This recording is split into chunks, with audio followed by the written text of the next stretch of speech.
Hello and welcome to episode 70 of the Heart of Markness Led Zeppelin podcast. Good evening, morning, day to you.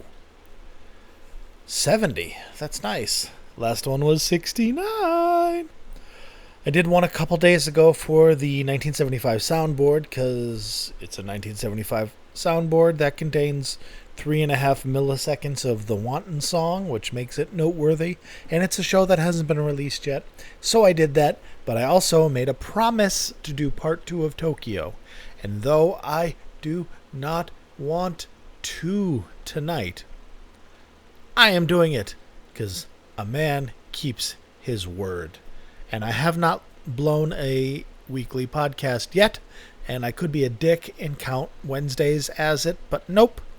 Here it is. I've got the songs ready, and it's a great show. Part 1 is fantastic with one of my favorite Whole Lotta Loves ever. If it was all in consistent quality, it would be, I think.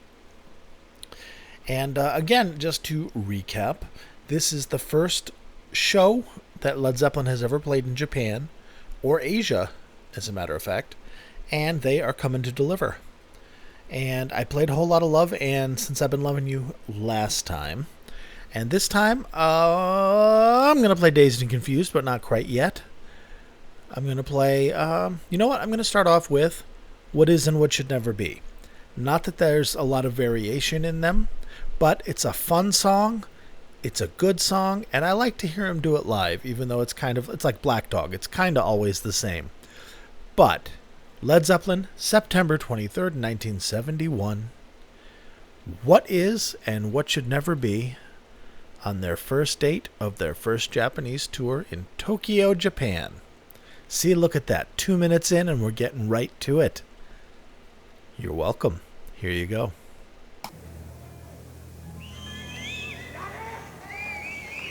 If I say to you,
Also, it's Robert Plant's birthday today as I record this, August 20th.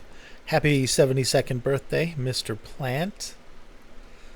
I figure there's little chance he's ever going to hear this, but you're amazing. There you go. Whoa, something just collapsed. How interesting. Oh, it's my mouse. Alright, I got it. What is and what should never be. Very enjoyable. It's a fun song.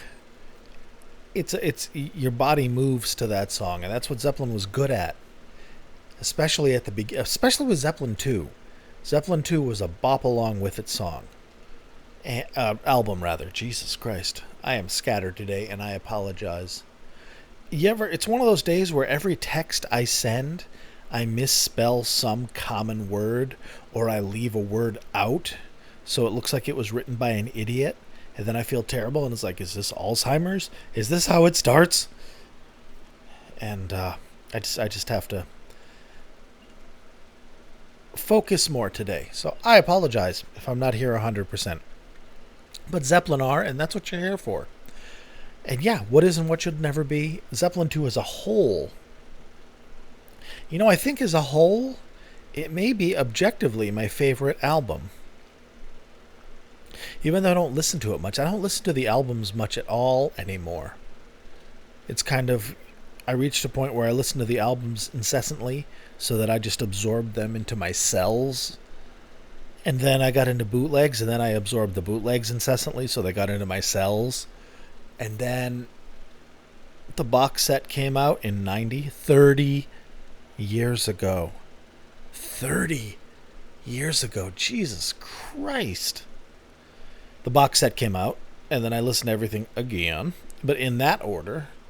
And now, it used to be I would know the running order of every album, and now it's not there. It's funny.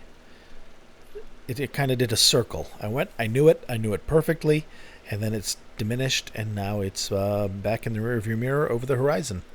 But in any case, Zeppelin 2, because it was recorded on the road while they were on tour, and not only while they were on tour, but while they were on tour, still flush with the glow of who the fuck was that when they played. Because people were going to see, Iron Butterfly, or The Doors, or Jethro Tull, or Alice Cooper, or for the beginning, the first few months of their career, people were going to the show and they were the opening act. And you know how opening acts are.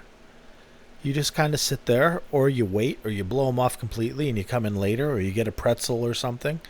And they were so unbelievably successful, as we've heard, and so unbelievably powerful that they quickly became the opening act, and riding that rush of not only success, but unparalleled success.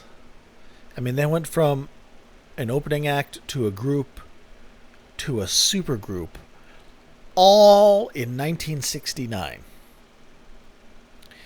January 1969, they're opening at the Fillmore for Iron Butterfly, third on the list, and supporting act. And January 1970, they're playing the Royal Albert Hall. Unbelievable. And all that energy, all that lightning in a bottle was captured in Zeppelin 2, which was recorded on the road. Because after they played those amazing gigs, they would go to a studio in the town, wherever they were. Jimmy would bring the multi-tracks and they would record. And on that rush, on that high of that aggressive, like the Mongolian horde riding at full tilt, power, put into Zeppelin 2. All the boys still in their early 20s. Robert, as a matter of fact, was 20. Bonzo was 20. Or 21, by the time it was finished recording. But, 21 years old. Unbelievable. Anyway, see? Look, I gave you 2 minutes on before the song, and then I pissed away all this time after rambling. I am sorry. I hope you enjoy it. I hope this is likable for some of you anyway. Seems to be. The podcast is doing okay. But let's see. Man, I'm sorry. This has been one of those days, this is one of those days where every pen you grab runs out of ink. You grab the paper and it rips. You stand up and your shoelace is caught in the wheel of your stupid desk chair and just... You go outside, it starts raining. The car won't start. It's just one of those days where sometimes it's just not in your favor. And that's it. It hit me today. So this is the day where I'm just kind of waiting for the day to end and for things to turn around, because fortune has not smiled upon me today. And I am also inexplicably sleepy. But since I can't splick it, we shouldn't dwell upon it. For I shall go to bed in a couple hours. But before that, let's listen to Dazed and Confused. Is this one of the legendary Dazed and Confused? No. It's a great Dazed and Confused, like most of them were. It is the first Dazed and Confused played live in Japan, and being a 1971 Dazed and Confused, it is passionate, powerful, and has separate movements, like a piece of music. Well, it is a piece of music, but you know what I mean. Anywho, and I think it's a consistent source throughout. The Whole Lot of Love from this show was kind of hampered by having to patch together several sources to get the complete, 38-minute Whole Lot of Love. Dazed, I don't think it has this problem. Looking at the waveform, it doesn't. I don't remember it happening. But anyways, it's about 22, 23 minutes of Jimmy Page and the boys at their ascendancy playing the legendary song that everybody knows. All right, friends, Dazed and Confused, September 23rd, 1971. Hot of Markness.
always feel like the king in The Princess Bride, the old man, when I come back from a song, because I want to be like, well, isn't that nice? Wasn't that nice? Wasn't that nice? Oh, Jimmy, in complete command of his instrument, with focus and vision, is unstoppable. And then having the entire band working together. I mean, Dazed and Confused hadn't become a song that they just got through. It hadn't become tired. It hadn't become bloated. It had a purpose. It was really, really, really good, and I enjoyed every second of that. You guys are helping me to become a better Led Zeppelin fan, because the stuff I didn't used to listen to, like the 75 tour and the 77 tour, and all that stuff that has warts and all, I'm seeing the beauty in it. I'm learning to love Zeppelin in more and more ways, more and more facets of the jewel that is Led Zeppelin are exposed to light and can sparkle. There, that wasn't bad. All right, friends, I've got one more for you. Once more into the breach, my brethren. But before that, he's like, ah, shit, here he goes. Yep, Twitter, @Heart of Markness. The Facebook group, @Heart of Markness. In fact, we've had some notable people join the group lately. We have Andy Adams, the legendary Andy Adams of the Celebration Led Zeppelin group on Facebook, with tens of thousands of people in it.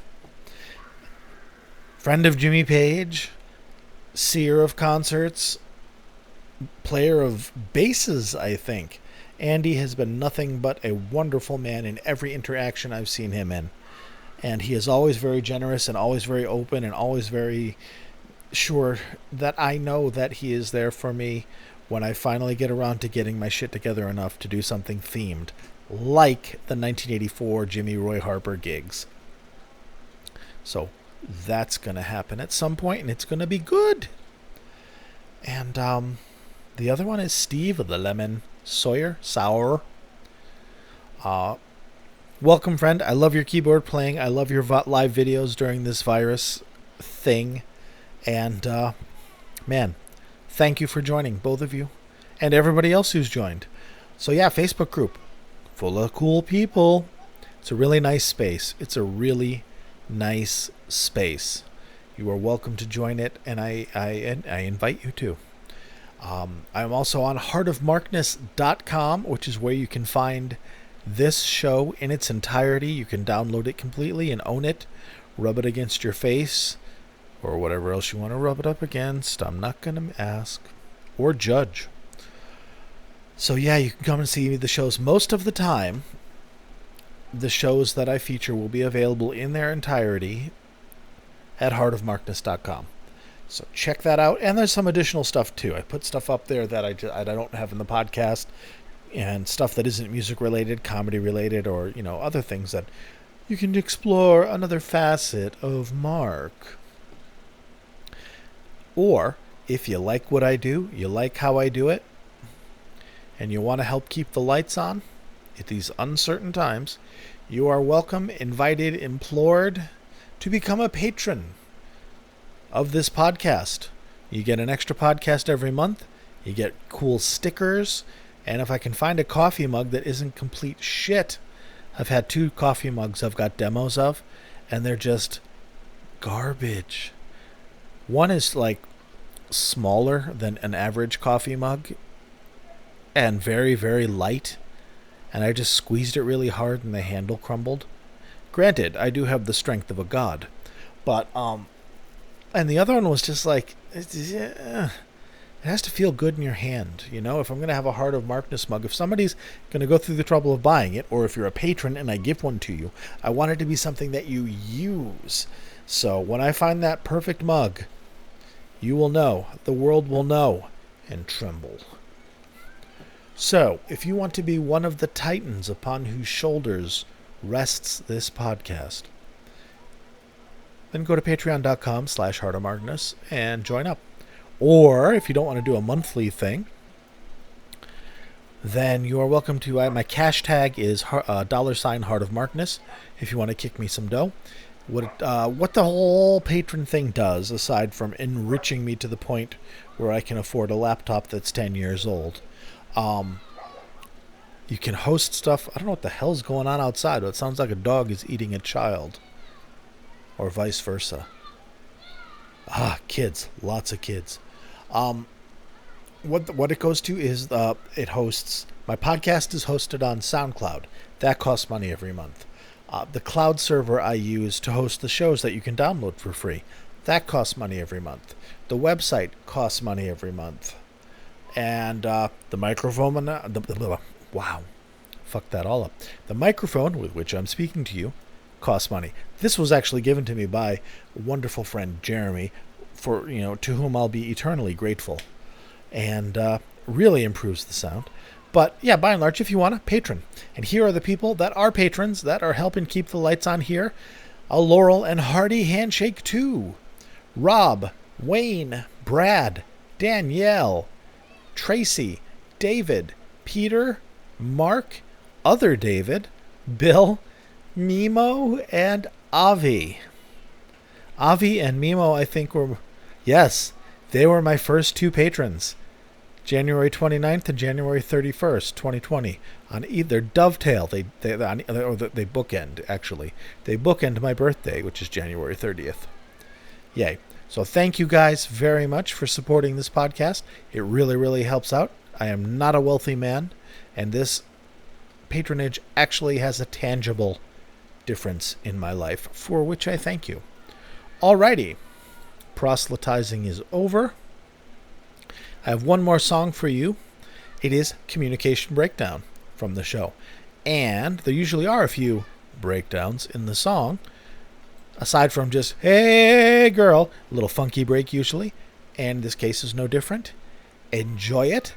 What a show this is. If you like it, please go to hardermarcus.com and download this show. It is awesome. And scroll around and get some more. It's actually a pretty good resource for Zeppelin shows at this point. I've had 70 episodes, so there's, well over 50 shows up there for you. What are you waiting for? All right. Communication Breakdown, September 23rd, 1971. And they're off.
just amazing. The discipline, the tightness. It's a perfect balance of Apollonian and Bacchanalian energies, and it is just the best. Led Zeppelin, I am so glad. I'm so glad I did this podcast tonight, even though I didn't want to. As always happens, by the time I get to the end of it, I'm inspired by the music, and I'm like, oh my god, that was great. So, I hope you liked it too, friends. I don't know what I'm going to do next week. I have some ideas, but I'm not going to tip my hand yet in case I take a left and it turns out to be something else. Because that happens. There will be a podcast over the weekend of something not Led Zeppelin, as I do. Typically, it is coincides with the release of another Mike Millard master or first generation release. Last week it was Genesis playing a small club in 1980, and it's excellent. Who knows what it's going to be this week? If it's anything halfway interesting, I will feature it. If not, I got a lot of stuff in the pocket to share with you. You want to see what's in my pocket? Ugh, I shouldn't say that. According to my demographics, 95% of you are dudes. But for the 5% of you who aren't, sorry. All right, everybody. Be good to yourselves. Be good to each other. And I will talk to you in a few days. Thank you very much for listening.